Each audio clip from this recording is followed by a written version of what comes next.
Buongiorno a tutti voi. Ci troviamo nel complesso di Sas-Concas a Uniferi. Questo è considerato il complesso di Domus de Janas più grande di tutta la Barbagia. Normalmente non ci sono così tante tombe, queste sono addirittura 20. Sono molto particolari, molto bello tutto il contesto. Di tutte queste tombe, la più importante è quella dell'emiciclo, una parola che deriva dal greco, composta da due parole greche che significano semicerchio, all'interno delle quali ci sono delle vere e proprie opere d'arte che vi voglio illustrare come tutto il complesso. Perciò, se siete curiosi, allora aio, bene che ti conto. Questo è l'interno. Eccole qui, le varie figure antropomorfe. Questa è una, qua ce n'è un'altra. Vedete che sono state poi evidenziate bene con il gessetto per notarsi. E qui ci sono tutte le altre, sono una più bella dell'altra, sono di varie tipologie, poi ve le illustrerò tutte quante. E vi mostro anche questa parte più interna della domus. Roba da sé e mette flash. Qui ci troviamo nella parte più interna della domus e ancora più in profondità c'è un'altra piccola. Qua mi trovo proprio all'interno della domus, nel suo cuore, all'interno della terra proprio.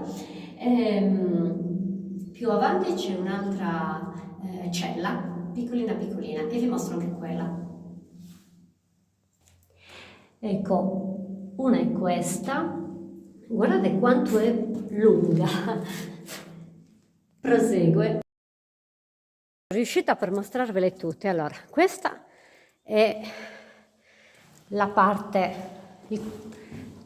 la prima parte che si osserva entrando in questa domus, dove ci sono tutte le figure antropomorfe scolpite nella pietra.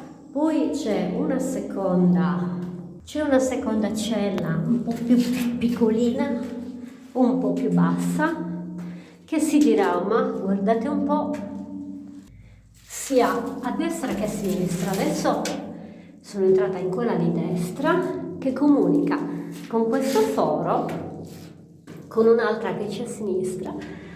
Le vedete, sono comunicanti. E siamo proprio nel cuore della terra, nel cuore della roccia. E questa è l'altra che appunto comunica con quel foro che vi ho mostrato. Il complesso è enorme. Perché vedi, darvi un'idea, guardate quanto è complesso e ampio questo sito.